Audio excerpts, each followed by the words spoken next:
Hey guys, welcome to another Appraisers Club Town Hall meeting. We have a special guest this month. We have Bruce Ford on the line now. How you doing, Bruce? Very good, Brian. Thanks And for inviting me. excellent. And I also have Roy on the line. How you Hey doing, Roy? everybody, great to be here, and we got some great information to share with you today. Yeah, and I'm a little bit under the weather, so I'm going to try to avoid talking as much as possible. So I'm going to let these guys kind of take it over. And I just wanted to give a little update on what's going on in my area. I've noticed that there has been a slight incline in the amount of work that I'm getting from the appraisal management companies, but I'm also starting to see an increase in my non-lender base due to focusing on getting my website to rank on the first page of Google again. It kind of dropped off after months of not doing anything with it. And just getting back up onto that first page, I'm starting to get phone calls again. So work's flowing in. So I know Roy's doing really well with the case study, right, Roy? Yeah, things are going really well with that, and I wanted to share something. Well, as I get ready to upload the next segment, I'll share this with everybody as well. But one of the things that happened just in the last few days, I had a couple of reviews that were posted for my website for the business for this case study. And I was already ranking number one for PPC, number one for organic, number two, the estate page on my website, number three and four, my videos. And what happened because of the reviews I received that were posted on Google, I went from nowhere to going shot up to number one in the 7-pack. So that was going to be my goal, to get into that A position in the 7-pack, and then I would completely dominate this market area. Well, it was all great. I got those reviews. Boom, I went right up to number one. Yeah. And then for whatever reason, which I'm still trying to find out, is Google removed two of the reviews, and just like that, I was out of the 7-pack. So Wow. I'm going to find out what happened or why, but the emphasis I want to place here is how important it was to get those reviews. Because the fact that I got several reviews, they were posted on my G Plus page, that shot me right up into the rankings. Google puts a lot of emphasis on positive reviews. And so when they removed those reviews, which I'm still trying to figure out why, then I was immediately out of the 7-pack. Now, I'm still ranked number one organically. I'm still getting calls on a regular basis for appraisal orders. And matter of fact, Brian, there's a big property out here, and it's on what they call Millionaires Row out here, and it's about a 6,000 square foot home, Okay. and it's been for sale for about, I don't know, 2 or 3 years. I think there might be some foundation issues. But anyhow, we sent him a quote, and actually with one of our members that I was going to refer the job to, and we quoted a very fair price. I think it was $750 for the quote. Well, he sent me an email back yesterday asking me why my competitors were only charging $275. Now, this is a Oh my multi-million-dollar home, Oh, God. and so he is going. Looks like he is going to be. I'm not sure yet, but it looks like he's going to be using an appraiser who is going to do an appraisal on his property for $275. Now, imagine that: 6,000 square foot home, horse property, Wow. multi-million-dollar property, and somebody's going to do that for $275. I told him you're going to get what you paid for. Yeah. yeah, yeah. So, I have had some of that where they have been shopping, so I try to educate, them on the difference between, hey, don't try to save a few dollars if you're really looking for what the intent of that appraisal is. But I did Wow. want to share that real quick on the reviews, because I was all excited. Hey, I'm in the 7-pack. There is nobody else, no other game in town. And then just like that, they removed the reviews and goodbye to the 7-pack. So I had a little bit more work to do on that. That's Um, crazy. so anyhow, we're really excited to get to the crux of today's call, and that's bringing on Bruce. And Brian and I both met Bruce here. Gosh, Bruce, what's it been like, 3 months down in San October, Diego? I think it was. Well, 3 months October. ago, and Wow. Bruce put on an awesome UAD class. And typically, I take most of my classes online, but I was intrigued with Bruce's class, and went down to San Diego, took the class, and was blown away. Had really hit it off with Bruce. Love the way that he teaches. I love what I learned, and kind of changed my thinking on actually going out to class. And so we kind of hit it off, and thought it would be great, bring a lot of great value to our members to listen to what Bruce has to say about some of the UAD changes. And Bruce, I'm not going to share too much about yourself. I'm going to let you do that.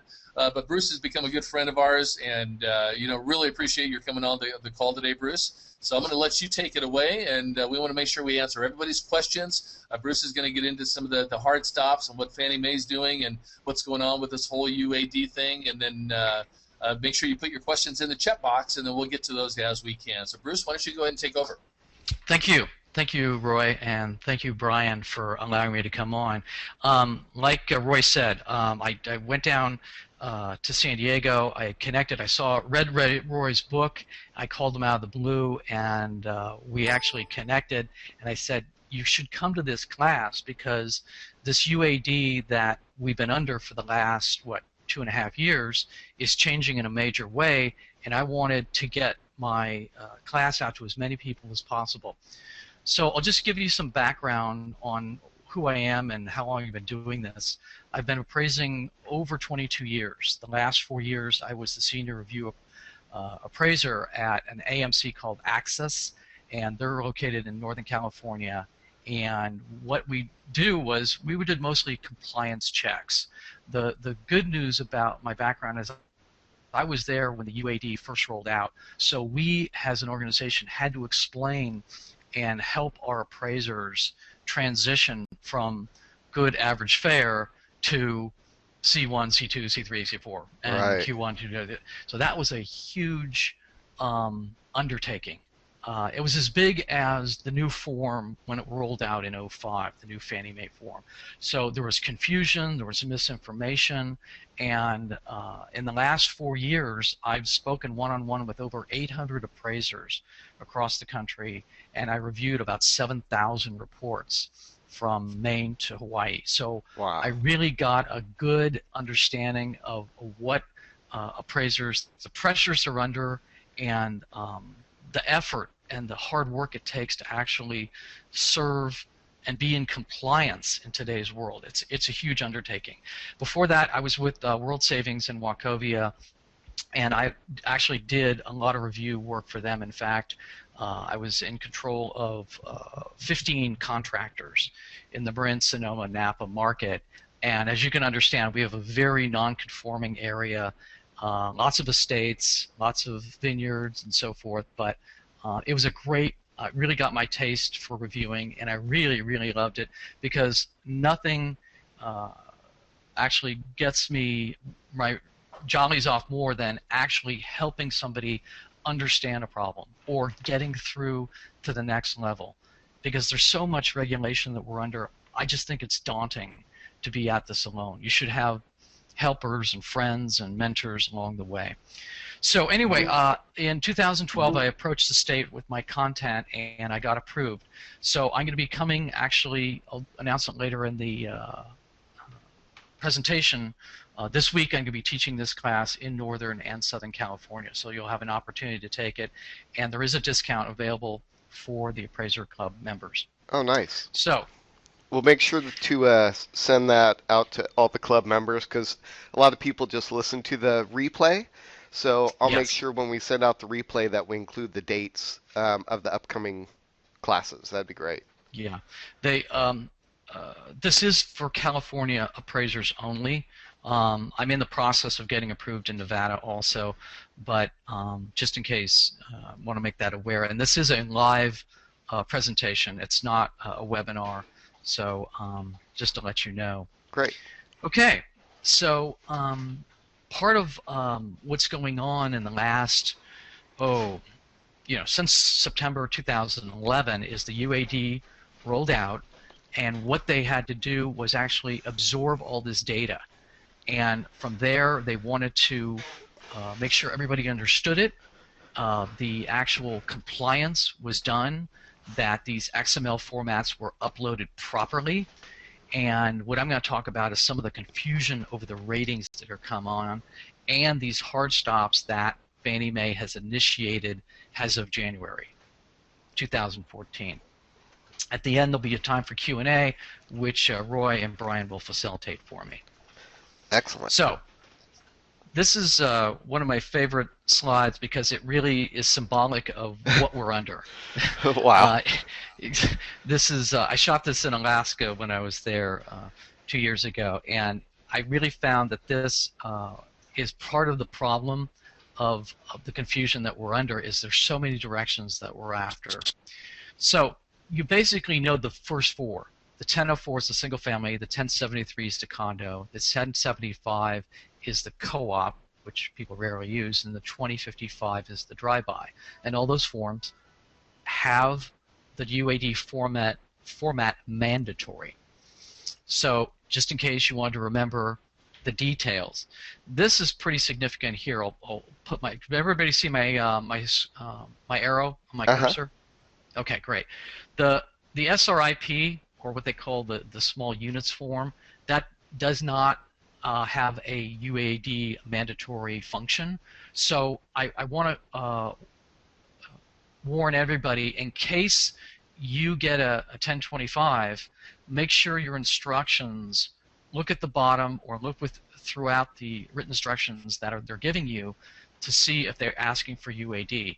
Because many instances, I had work come in, I reviewed it, they were following the same old format, good, average, fair, and then the client looked at the report and said, where's the UAD? And I said, you didn't order it.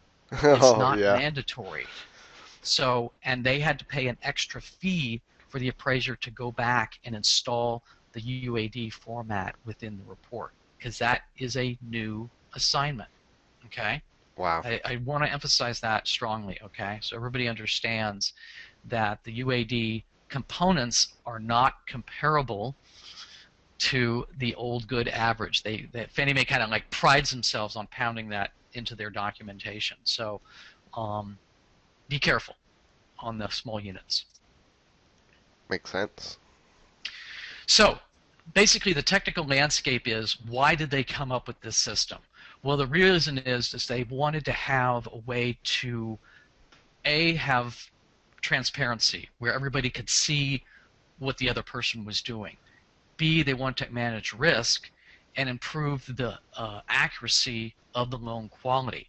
And plus, because all the GSEs had their own fiefdoms, they want to be able to transfer properties from FHA to VA and so or to Fannie Mae. So before the UAD took over, it was mostly a paper-based system. And I don't know if you've ever been in a loan office prior to 2008, but literally the files were like an inch thick as a phone book. And they had the loan application, the credit report, his and hers tax returns, the appraisal report, maybe further documentation if they need an inspection or was a purchase or was a new home. So it got to be daunting. So all of this has been digitized and you can call it up by going to the web and actually enabling the web to see your entire loan application. And that's what the UCDP system does. So to give you this is the tech speak, the gov speak of what we were asked to do. And as you can see at the bottom, this is why I outlined this in red, which is standardized definition and responses for a key subset of fields. So the reason why they did this is because there was so much confusion about one particular word. Now, I'll allow anyone in our audience to actually post that word, which they think I'm about to display on the screen. Can anybody guess? You could type it into the question box. Please. Or to the chat box. Or to the chat box. So this particular word, believe me, did they get it? You see, I see good and average. That's good. That's good. The word is average. The word is average. Yeah, lots of averages. Good. So the word is average. And the reason why they were very concerned is because they had done a study and they pulled 1.2 million reports, and they found out there was no standard definition among appraisers for the word average. Here's what they came up with. Average good, average plus, average fair, average superior. I used average plus. I wasn't, my favorite is the bottom here, just average. You Yeah. know that this guy is. So if the appraisers couldn't agree on the word average, how was the layman and the borrower and the underwriter supposed to? So it really became it was really an Achilles heel for the system. So this is really people, I trashed the UAD, but I tried to tell them that there was good intention here. And the reason there was good intention is because this was the old reality, and this is not the way it should be. There should be uniformity in terms of one appraiser talking to another, and they wanted this across the nation. They didn't want an average to mean one thing in California, another thing in Hawaii, and another separate thing in Maine. So that's right, 69 version of the word average. So you can understand why the birth of the UAD was coming. Yeah. And that's why they lost their meaning. They were relative to the appraiser's interpretation. They were interchangeable. And now the new ratings are absolutes. So if you say C1 here in California, it will mean the same thing in Florida.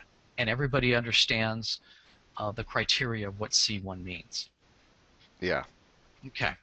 So we'll go dissect the big four because those are the most subject to interpretation: location, view, quality, and condition. So everybody agrees these abbreviations are the first things that take place in your UAD. You've got an N for neutral, a B for beneficial, and A for adverse. So these three location ratings go with every UAD rating. After the thing that comes after it is what you decide as appraiser. But I've never run into any appraiser when I've been teaching this class that had a problem with any of those. That covers 99.9% of what you run into in terms of a location rating. It's like an umbrella rating. Now, Fannie Mae says the UAD has to include at least one of these and no more than two. So, as you can see, I've actually taken a majority, like 80% of what you run into is on these 11 or 12 ratings. And you and I know that we can go into our database and pull up the other ratings or the other abbreviations for those other ratings. So if you were Prox Freeway and you put in your own PROX FWY, that would serve. And so my instruction to folks is you have 11 characters after your N or your A. You're welcome to customize your rating system, but I recommend using the ones that that are most common and that you already have in your database. And everybody has received the UAD database, so they understand that these ratings. And this one, it was res, okay? But as you can see by my arrow, you've got 11 characters to describe this rating, and you have 2 ratings to fill in here. That's the max you can fill in. 11 characters after your N rating. View is the same thing. Neutral, beneficial, adverse. It fits the same mold. The same thing here. These are the ratings that were established at the beginning of the UAD. They're simple, they're logical, they make sense, they'll cover. So I don't want you to go nuts if you're near a power plant and put in the entire word power plant. If you put industrial and put in the word plant, that would make sense. All I'm asking you to do is make sure that your abbreviation is logical if it is a custom one that you created.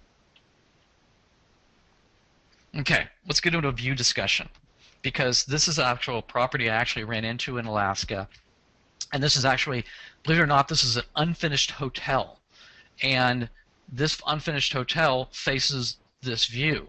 So Fannie Mae was trying to come up with a reconciliation for you guys to help you through this process, because what if your property is located next door to this halfway constructed hotel, but you share the similar breathtaking view of Mount McKinley? So if you've got 2 views associated with the same property on the first page and in the grid, what would you do? So just focus on the red here. If space is limited, appraiser may provide abbreviation or a short description, then provide more detail in the comments section. So you're welcome to put in the word other in the abbreviation and then go into it in terms of your explanation in the addendum. I've always believed in writing enough to where you send the message, it's detailed enough that the underwriter understands where you're coming from. Okay, I'm trying to make this, I'm distilling it down to the essence of what you need to remember and use on a daily basis. Q1 is reserved for architect properties, exceptional workmanship. So this is really great. I mean, somebody comes in and says, oh, my property's the best. Well, it's nice, but it's a tract home, and you put on another room, but it wasn't designed by an architect, and you don't qualify for the Q1 rating. Maybe it's a Q2 because it's custom and it's modified, or maybe it's a Q3. But I wanted to make sure that you guys understand that Q1 is reserved for that type of exceptionalism.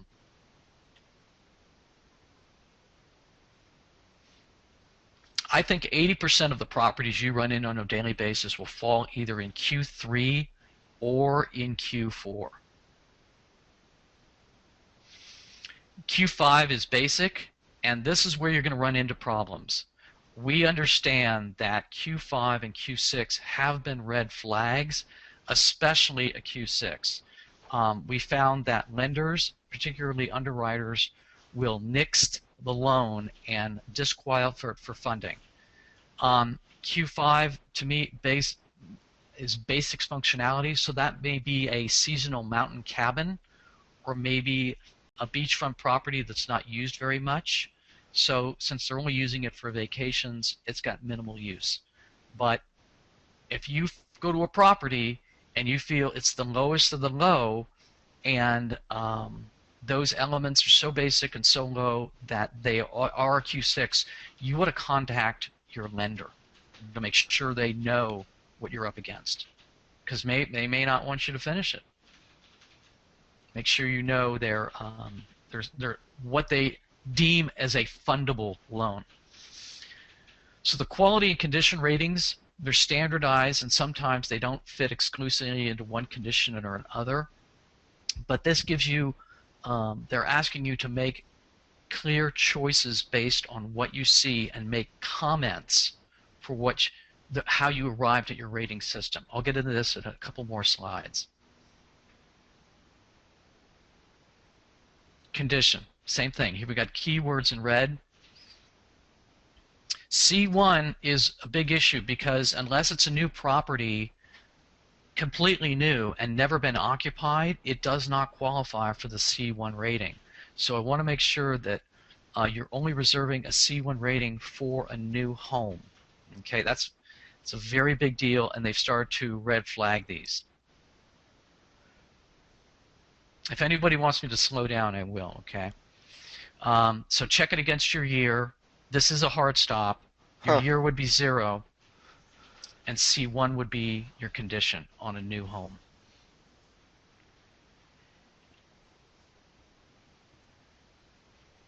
C2 is probably the remodeled home that you run into, where they've done a lot of work. Many people, especially here in California, they'll do a total rehab and they'll save one wall so they can keep their tax base and qualify a remodel as opposed to a new property. And that's probably, it's been as old as Prop 13, which we have here as a tax basis. So everybody wants to keep their original tax basis rather than getting upped by the county that they're in. But C2 is the usual rating you'd give to a remodel or refurbished home. So this is what I want you guys to focus on, because actually the UAD form changed here. I actually pulled up the original UAD form, and it did not have the sentence. They changed this about a year into it, about 2012, and they defined this 15-year element here. So that's what I want you guys to focus on when you read the MLS. Look for what's been replaced in the kitchen and bath. So when you come up, this is the drop down you'll get within, I don't know how the other, this is win total, by the way, and I don't know Okay. how the other forms present this, but because I use win total, I'm showing you what drop downs and what criteria they make you go through when you go through the condition here. So, and I'm telling my real estate agents I run into, first question out of my mouth is, what changed in the last 15 years on this property? And I write that down, and I said to the realtor, do you know about the UAD? And many times they don't. They're so disconnected from the appraisal world that they don't. So this gives you an opportunity to educate a realtor and perhaps build friendship and rapport, because if they know what we do, they can help us in the long run.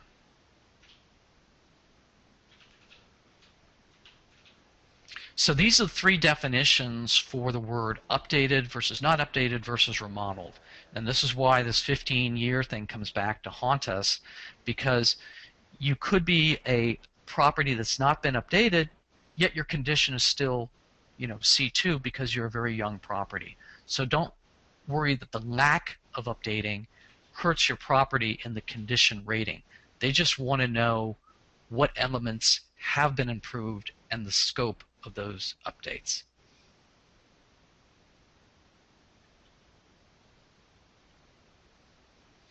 Let's go back to our condition ratings. C3 and C4 is where 80% of your condition ratings will live. Normal wear and tear or minor deferred maintenance. I've really condensed down. These ratings are usually a huge paragraph, but because I teach this class quite often, I've actually learned to focus on the most important elements. And when I was reviewing, I really made this part of my review process in terms of interpreting what the appraiser wrote in the report versus the condition they assigned it within the sales approach. C5 and C6 are the red flags. I don't know if anybody is even funding. If you see these new hard stops, C6 is a hard stop. C5 may be stopped by the lender because of its deferred maintenance, but I can tell you absolute certainty C6 will not be funded by Fannie Mae, and it's a dead loan at that point. So I would be in contact with your lender if you're about to give a C6 and throw it over the wall. Make sure that they are aware. This is a big thing. I tell my realtors about this, and I know you guys know about it too, but I want to go over this because this is a big deal. A condition rating is now going to be tracked. So I don't want you to get cute and go, well, I've got a new report. I know I gave it this comp a C4 rating back, let's say, in December, but I want to use this comp again, but I don't want to make adjustment for condition. Well, once you've assigned that comp, that condition, that particular comp in your report is being tracked, plus the quality, and plus the view, and plus the location. So I want to make sure that you don't play with those four elements when you reuse a comp. That's a very important part of the world that we're now under. Can a condition rating change after a second sale in a single year? Okay, that's what I'm asking is, people say, can my condition rating change? Well, yes, because it could have been a very funky property in November, somebody goes in, they rehab it, and then they put it back on the market and they sell it. And the condition rating did change because before it might have been a C4 and they've completely remodeled it and now it's a C2. I would make if you use that comp again, I'd put a note in your comment section. I really would, saying, yes, I've used this comp before, but because of its new remodeled condition, the condition rating did change. Huh. Wow. You have to get that Yes. detailed now. I haven't run across it yet, but I'm saying I would be better to be proactive, because everybody calls up and reuses comps again and again. I want to make sure that if you're actually changing the condition or the quality on a previously used comparable, then I would make sure that the lender is aware. Okay, Right. so the question is, can a C4 condition change from one comp to the next day. Does everybody know the answer? No. We're dealing in absolutes. So I want you to keep track of the comps that you're rating. Think seriously why you're rating them, what they are, and for the life of that comp, be it 2 months, 4 months, 6 months, however long you're going to use it, make sure you're not changing it willy-nilly. And by the way, I go into this AQM tracking system in my class because the ratings system is now being tracked actively, and I do encourage, if you're in California, to come and take my class because I can get into it a lot more detail, and I take a lot of questions and a lot of discussions. I don't want anybody to leave the class with under any misconceptions or misunderstanding about how this new rating system is working. So you're judging the condition on its own merits. This is a big thing, and you have to get your realtors in your market to understand, because they're thinking that you're rating the purchase that you've walked into as good, and they're actually looking at a property and comparing it to one 3 blocks away. So this is a big deal in terms of what we are now under. So don't be afraid to stop and educate the realtor and the homeowner as you're making the connection. Again, don't go into too much detail, but if a discussion comes up, at least you know, tell them how this rating system's done. Okay, time to go into the hard stops. They're now here, so I'll get into this just briefly here. This is the new design as of October 5th. They actually want you to post a style, an architectural style, okay? So this is under the design style field, and we want you to make sure that you actually post your reports in this manner, because they will kick it back eventually. I don't know if they're doing it now, but I have heard that this will be a hard stop one day. This is the garage store that took place November 5th. I know WinTotal's pretty good about reviewing your report for compliance, but this is the big thing down here, the number of car storages. I don't make adjustments for open driveway, even though you could store a car here.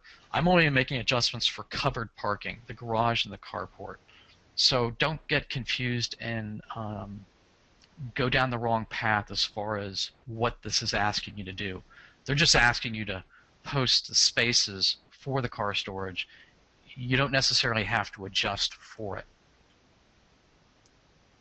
Bruce, could you touch on, maybe you did already, on that driveway, because I do get a lot of questions sometimes. Well, do I need to adjust for that driveway? You know, one's got 4 spaces, one's got 1. Do you need to make a comment in there? It depends on your market. I mean, lots of people, for instance, my house, okay, I have a 3-car garage, but guess what? I only have a 2-face garage door because my 3rd space is a tandem one that's behind, you know, one of my spaces. So officially I have a 3-car garage, and I only have 2 spaces in my driveway. This is why I don't want appraisers to start. You can discuss it, but I say less is more in this particular instance. Covered spaces was what the market is really interested in. Okay. Because in today's world, with property being so expensive, people actually use the garage for a family room or for storage. I mean, only half the houses nowadays are you actually used for actually putting cars in. So that covered element is important for you to reconcile. But to answer your question, Roy, I wouldn't get too delirious about the open. Okay. And is it a hard stop or a requirement that you even note the parking in that box? Can you just note what kind of garage, that it's attached, detached, and how many covered? WinTotal has made it a hard stop in terms of their XML paradigm. So as you go through, they'll ask you to go back and fill that in. So okay. You can't leave it blank, in other words. So if you look at this, if it's none, you enter 0. But Got it. Okay. ACI doesn't require it. That I mean, they have a spot for it to put in spaces for the driveway, but you can leave it blank and it'll fill in the grid without it. so there's a distinct difference, guys, between the wind total and the ACI world.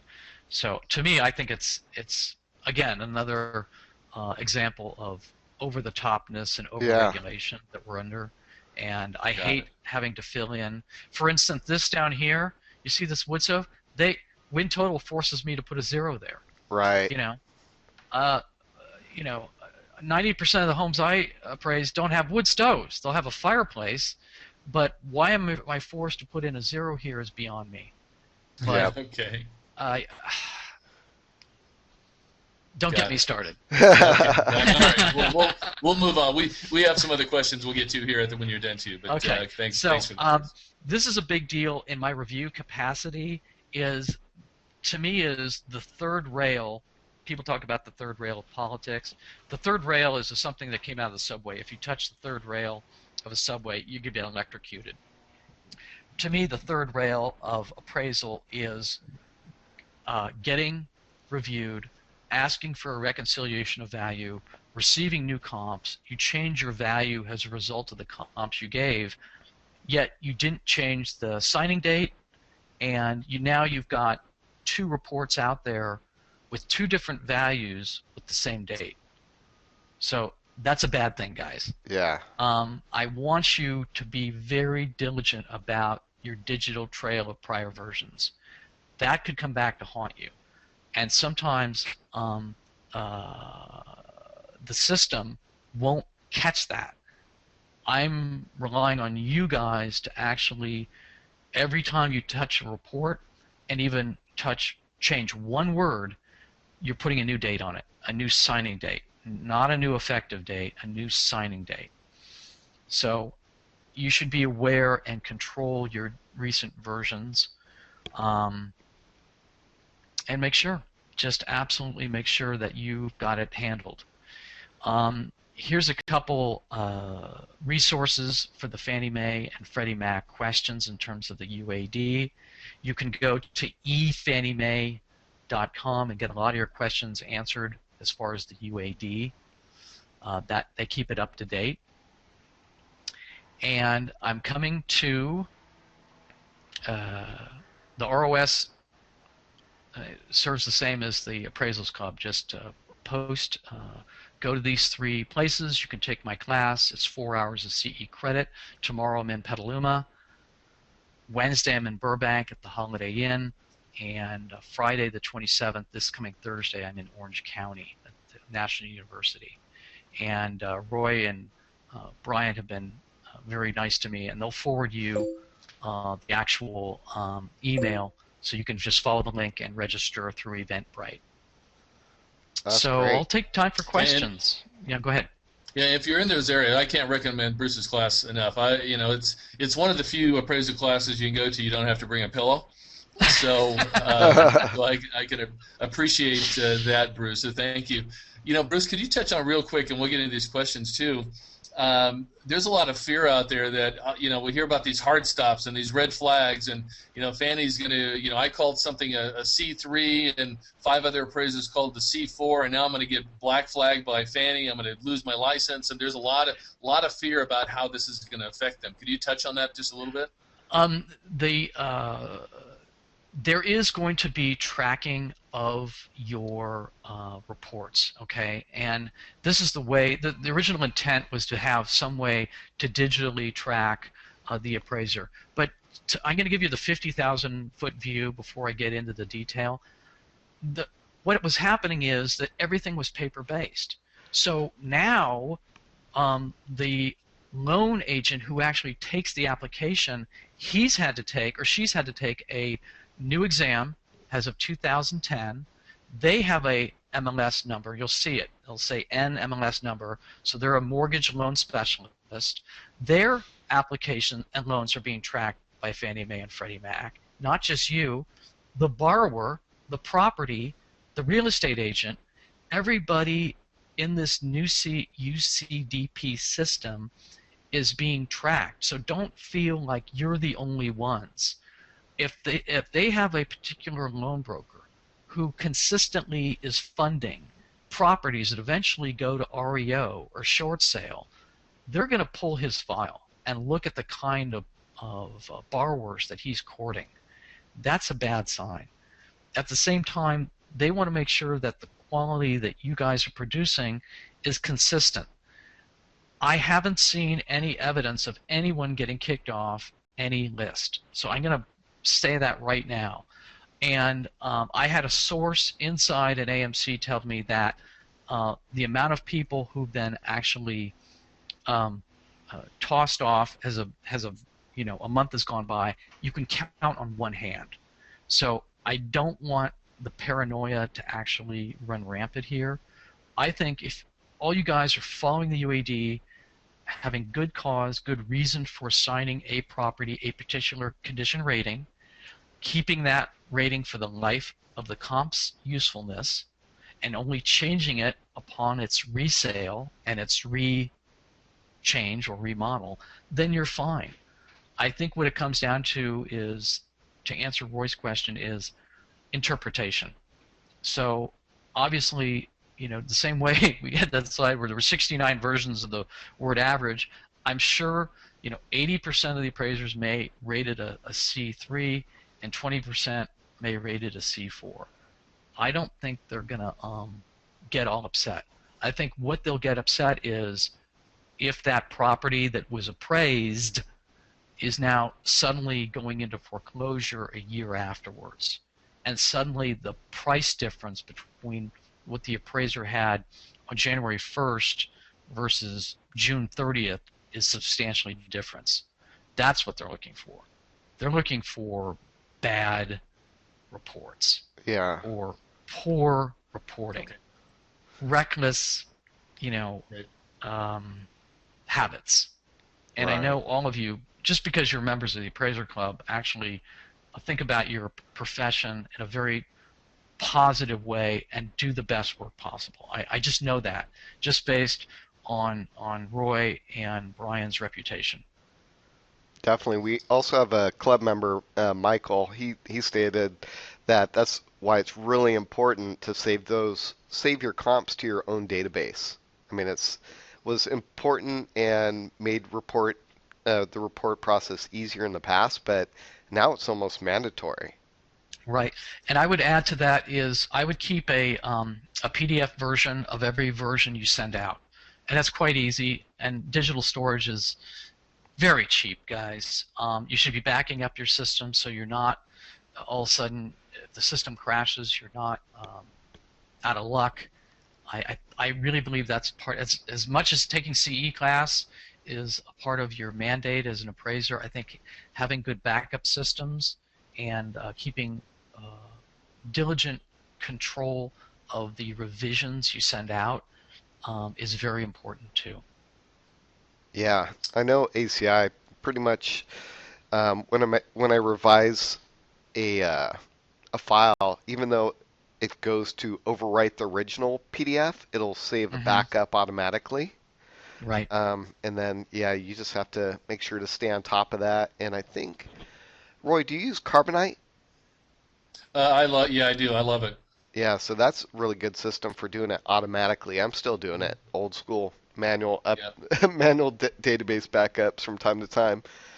Let's see, we had some other questions in here. If the property has been built 8 years ago and has not had any updates, should the appraiser click no updates in the past 15 years? Or should they Correct. click? Okay. Yeah, that's what I figured as well. It's easy. It's pretty simple. Yeah. And then, is there any type of list of architectural designs? Ooh. Well, everybody knows the web, so I think that if you're confused, I think just look at the area, the age of the property, and go on the web, and actually you could go to the AIA, which is the American Institute of Architects, and they may have some elements there. You might even research the Institute's website if they have anything. But there are Books. Yeah. Remember those hard paper Yeah. things? There are books out there, and I have a couple in my library, just strictly because I'm fascinated by cars, and the same way I'm fascinated by houses, like ages and styles. Yeah. My grandfather built a Craftsman house from plans from Sears in 1920, and that house is still standing. I mean, that to me is fascinating stuff. Um, Wow. so you That, should really keep a file of properties in your area. Yeah. Um, And our MLS is really good about actually using architectural styles. And I'm not sure if everyone's MLS across the country I know it's drastically different from place to place. But I find that most of the architectural designs and mhm. descriptions in the MLS these days are pretty good. I found that too, and the only reason you get confused is if somebody took poetic license in terms of building something modern where you couldn't figure out what was the style, and you could put down modern or custom architect. Yeah. Uh, there's if you're gonna, like I said in the middle of the presentation, if you're gonna go off and present an abbreviation, make sure that it can be interpreted. Um, and if you can't fill it all in the 11 or 13 characters in the design field, just make sure you abbreviate it so it's logical. Okay. And then we have, let's see, when using Alamode and saving comps in the database, does that protect you and staying consistent in the Q ratings and condition ratings? It should, Yeah, but I don't want to speak for Alamode and their systems. right. I want to speak for the appraisers actually building the report. So this is why I encourage you to have backups um, of your original report and any revisions you make along the way. Um, and I believe the way Alamode has built their system is that when you reuse a comp, it should retain its quality and condition rating. I think I haven't had to. I've been in so many different areas. I haven't had the chance to reuse a comp. So, Yeah. um, Let's see. you guys, either one of Roy, Oh man, Ryan? I use tons of the same comps over and over and over, Okay, and I never really thought of that as being an issue. But I guess the areas that I do um, run into the same comparables are a lot of tract home type okay, areas, but then okay. also in the beach communities. And on those, you might spend an hour just looking at the condition of one of your comps. Wow. So, I mean, it could take forever. So those are pretty much set in stone after I figure it out. But Yeah, I still don't use a database, which I'm gonna start at this point. I yeah. didn't. I really encourage that. And Alamode system, WinTotal, I mean, they allow you to actually click a button and save those comps to your database. And I would be actively doing that with whatever system you have. And if the software you're using doesn't allow it, I at least mm, save the PDF and have some sort of tracking system to where you go back into the same neighborhood, Yeah. Um, ACI allows it also. so There's a function you can save them. I have not to this point. Most of what we do is non-lender work. Uh, but boy, even now, I'm like, I probably should enable that feature. it would be, especially now that they're tracking the actual condition and quality and judging it against your peers. Um, just have good cause for and reason for the condition and quality rating that you're installing, and don't change it without good cause, or Yeah. Wow. wait for it to sell and then, hey, I used this 4 months ago, now it's sold, the condition and quality have changed. Um, Hey Bruce, could you touch on real quick on these hard stops? It's it's kind of like this scary word, hard stop. When does that come into play? So you turn in your report, it goes to the lender, they submit it, to Fannie or whoever, and then that's when it hits a hard stop. Is once the lender submits it to Fannie. There is it will probably be in the system prior to funding. I don't know whether they're going to actually, the hard stops are attached to the particular elements within your report. The actual comparison of your report against somebody else will take place after the fact, probably after the funding stage. So to answer your question, there's two elements going on. One, the UAD UCDP compliance, which will be done during that escrow period, right? And then two, afterwards, in terms of whether you are away from your peers in terms of the ratings you've given it. And again, I believe, and I'm offering up the latest information that I have learned along the way, and I want everybody to be diligent but not be paranoid. Yeah. That's a big thing. I mean, because worry allows us to get off focus, and I don't want that to happen with you guys in any way. Yeah, definitely. And I have another question. Do you use a separate database of comps? That was from Kim, and I think she means like you could save a database of like the properties that you actually inspected, and then a separate database of your comps. I think in ACI it pretty much stores it all together.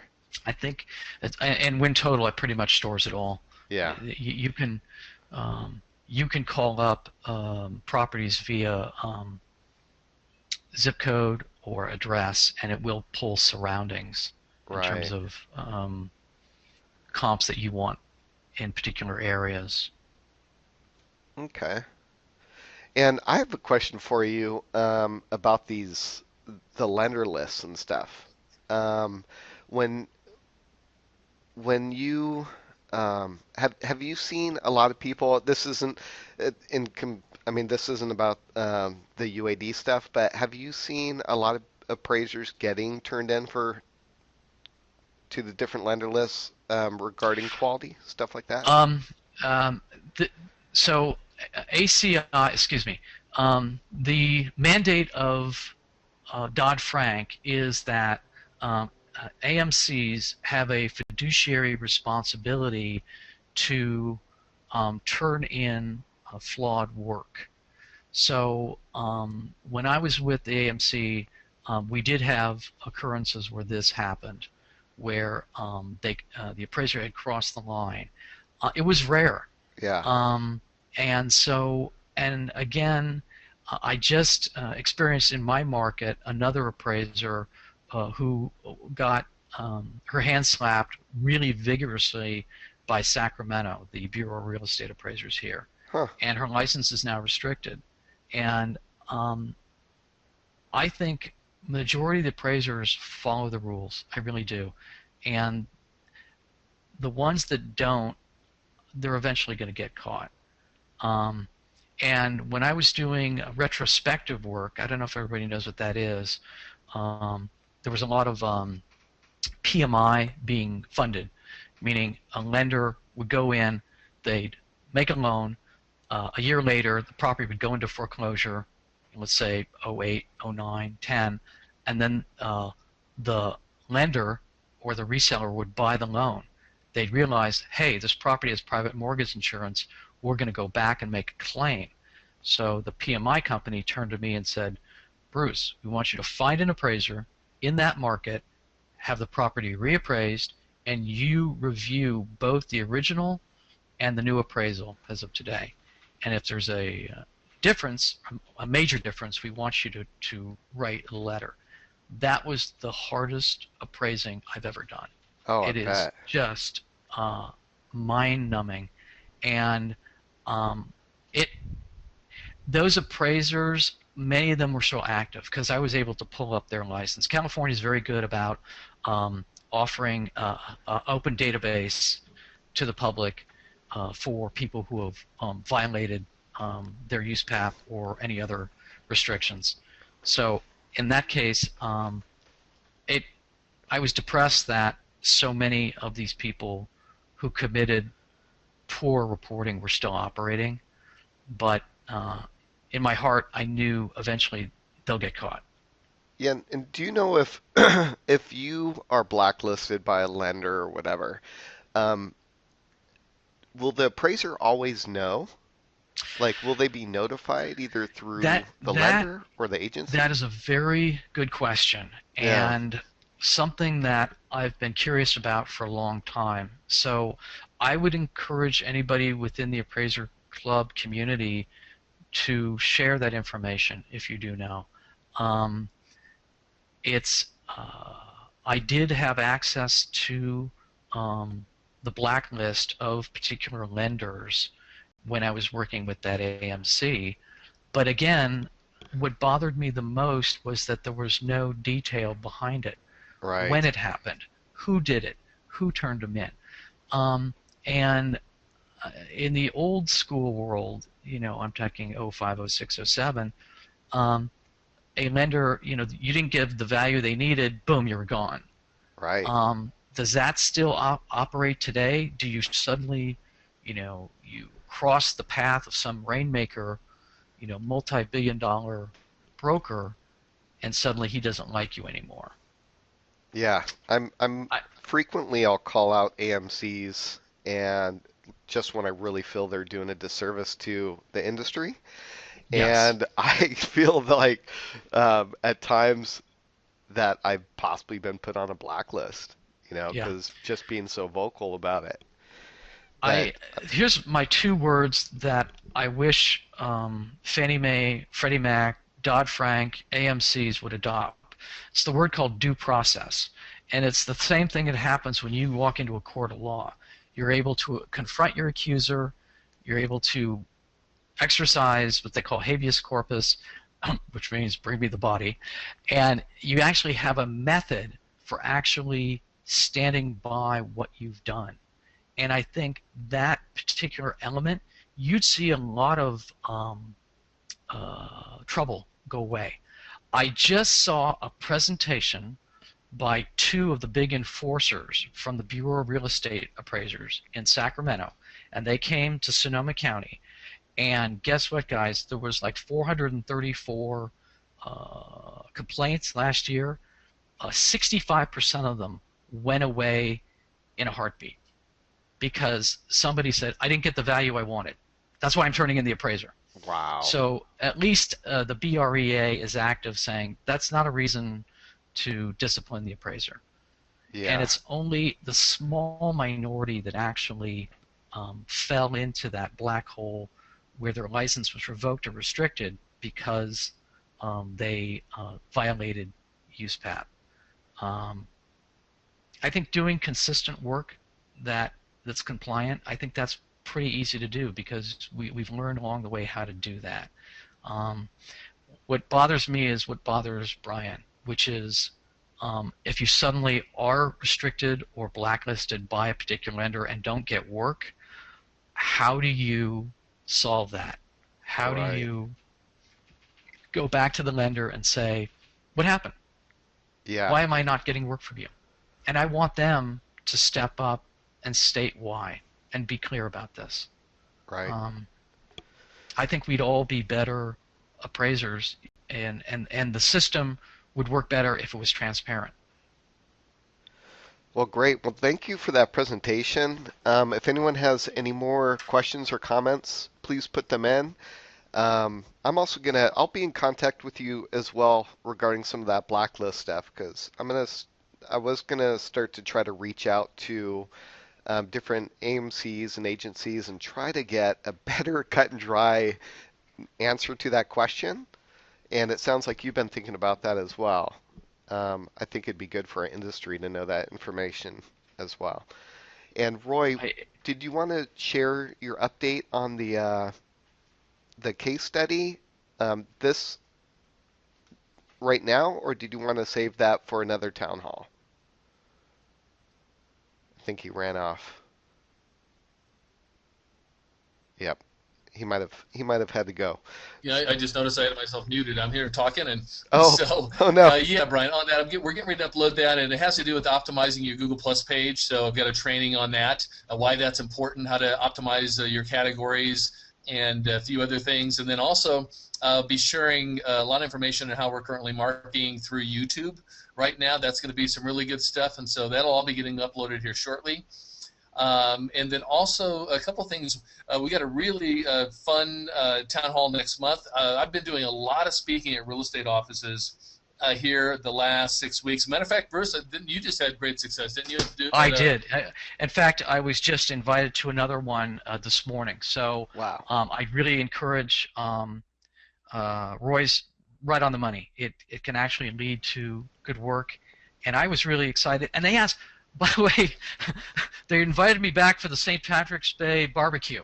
Oh They wow. had such a good time. So I've got to bring my green and go enjoy myself again. But not everyone made it to the original presentation, so I'm glad to come back and follow up with all of them.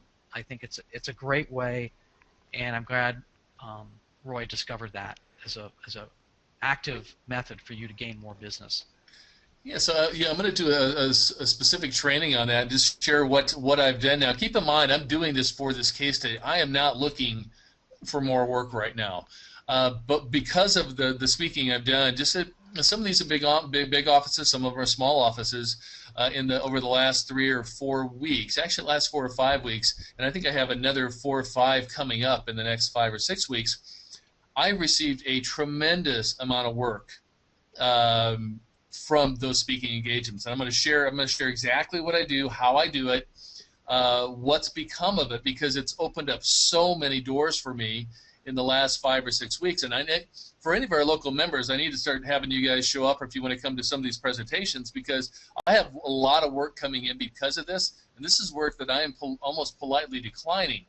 And I'm only doing this to kind of share what's possible, what you can be doing. I know we have a lot of members who are a little bit leery about speaking, afraid of what's entailed, and I tell you, it's so simple to do. And I can tell you that when you have a real estate office and they hear an appraiser's coming in, their attendance is going to jump up 25, 30%. I mean, I've been filling these rooms, and it's not because of me. It's the fact, and they don't know anything about me coming in. They just know an appraiser's coming in to talk, and they want to know. They are jumping at the chance to give me their contact information. When I tell them I'm going to share the copy of my How to Challenge a Poor Appraisal, I'll share a copy of the FHA inspection worksheet we use. I'll share upcoming updates with you. I mean, they're jumping at the chance to hop on my list to market to. So I'm going to be doing a special training and getting into that on the next town hall. And other than that, Brian, did you want to also mention, too, a little bit about the Facebook page we're setting up? Oh yeah.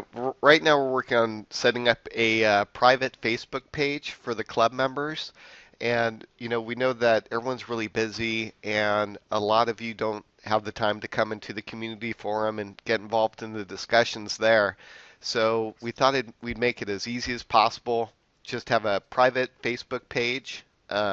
And that you'll be able to log in. We'll give access to all the club members, and that way you could join conversations or ask quick questions, and we could really help each other out quicker that way. So we'll have that. That should be done by the end of this week.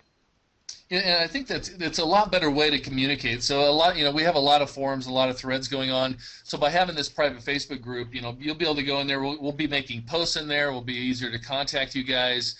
It'll be easier to interact with everybody. We can kind of combine some of the forums or the questions, so everybody can, if they're not subscribed to a certain forum, they can still enjoy the benefits and the answers to some of the questions being posted. So that'll be up later this week. But we're excited to get that going. I think that'll be some great interaction and a lot easier way for us to share a lot of information with you guys as well. So we'll make sure to put Bruce in there too. Yeah, absolutely. Very cool. Absolutely. So, and just in closing, first of all, I want to thank Bruce for coming on again. He's become a really dear friend, and Brian and I have gotten to know him fairly well here as of recent. And if you are in his area and you need some CE, I tell you, his class is an awesome class to take. It's a lot of fun. a lot of great people showing up at his class, and they're really interactive, and you get a lot out of it. So I can't recommend him or his classes enough. I know he has some coming up this week and next week. Actually, this week. I'm going to actually be trying to make the one at Costa Mesa myself on Thursday. So, Bruce, I want to say thank you again for coming on today. I know we got a lot of great comments from people thanking you, sharing the information today. Good. I'm glad I was able to help. All right, Brian, guys. That's all I've got. Yeah, that's it for me. Have anything else you want to say, Bruce? No, that's it, guys. And this information is really key to helping you understand the evolving world that we're under. I'm sorry that it's actually evolving to a more bigger enforcement stage. Yeah. The good news is that everybody who's paying attention, I think, will be okay. But I really encourage you to come either tomorrow in Petaluma, Wednesday in Burbank, or Thursday in Costa Mesa. I really get into a lot more detail. I answer your questions that you've run into on your specific situation, and I share with you a complete list of hard coding and hard stops that are coming our way. So I think you should walk away being a lot more informed, engaged, and a better appraiser at the end of this. Awesome. Well, thank you very much, Bruce, and we'll catch you guys in about a month for the next town hall. Very cool. Next town hall, but we'll have plenty headed your way before that. Yeah, definitely. All right. Thanks, everybody, for being here. Bruce, thank you, and we'll talk to everybody soon. All right. Take care now. Thanks. Bye-bye. Bye.